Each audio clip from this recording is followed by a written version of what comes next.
Ilang linggo na nga kami naghahanap nili ng dental clinic na accredited ng MaxiCare. Ito kasi yung health card namin.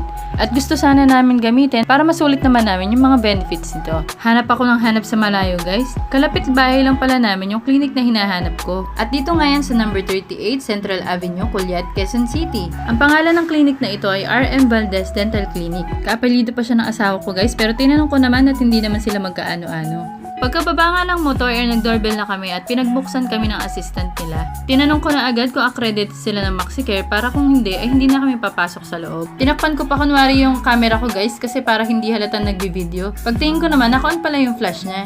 Kaya tinuloy-tuloy ko na rin yung pag-video. At ito nga yung makikita mo sa loob guys. Malinis, maayos, at mabait din yung nag-assist sa amin. Binigay ko lang yung MaxiCare card ko dito at yung ibang information ko para ma-approve nila sa mismong MaxiCare yung gagawing procedure sa akin. Kaso na-reschedule nila ako tomorrow dahil puno na daw yung slot nila today at umokay naman ako.